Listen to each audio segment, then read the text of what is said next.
पाक अपनी पानी की बोतल लेकर जा ही रहा होता है, तभी उसके पैसे गिर जाते हैं और वो उसे जैसे ही उठाने के लिए झुकता है, तभी डॉक्टर सिहोन उसके पास आ जाती है और उसे पकड़ लेती है और उससे बोलती है, तुमने बिना इजाजत के ऑपरेशन करा है, तुम पर केस होगा। और तभी यहाँ उसी पेशेंट की तबीयत बिगड़ने लगती है और डॉक्टर सिहोन को फोन आता है और उसकी कंडीशन को कंट्रोल करने के लिए डॉक्टर जेजून और पाक एक ही दवाई देने को बोलते हैं।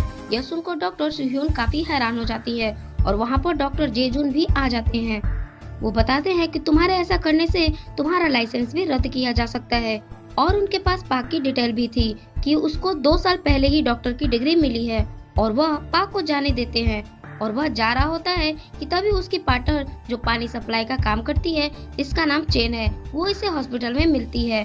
तभी ये डॉक्टर पाक को रोककर उसके पीछे आते हैं और पाक उससे बचकर भाग जाता है और अपने घर जाता है। पर डॉक्टर मून भी उसका पीछा करके उसके घर तक पहुंच जाते हैं और पाक उसे देखकर दरवाजा बंद कर देता है। उसे लगता है कि वो उसे पकड़ने आए हैं, पर वो उसे एक ऑफर देने आए थे। और तभी चैन भी आ जाती है और वो पाक को बताती है कि उसने जय को हॉस्पिटल में देखा है।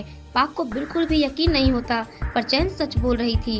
अब पाक चैन की बात सुनकर तुरंत उनके साथ हॉस्पिटल की तरफ निकल जाता है और यहाँ आकर पागलों की तरह उसे ढूंढने लगता है। और जब वो उसे कहीं नहीं मिलती तो वह जाने लगता है और हॉस्पिटल के बाहर से उसे जय की एक झलक दिखती है। वो उसके पीछे भागता है और वह जब तक उसके पास पहुंच पाता, उससे पहले ही वो हॉस्पिटल से बाहर निकलकर गाड़ी में बैठकर वहां से चली जाती है। अगले दिन डॉक्टर मून पाक को उसके मन मुताबिक पैसे देने का ऑफर करता है कि वो उनके हॉस्पिटल में सर्जरी टीम में काम करे और इतने पैसे देख पाक उसकी बात मान जाता है और उसे हॉस्पिटल ले जाकर सबसे मिलवाता है, जिसे देख सभी हैरान रह जाते हैं। और वहाँ पर उससे कुछ सवाल पूछे जाते हैं। जब उससे पूछा जाता है कि वह किस कॉलेज से ग्रेजुएट है, तो वह नॉर्थ कोरिया के कॉलेज का नाम बताता है।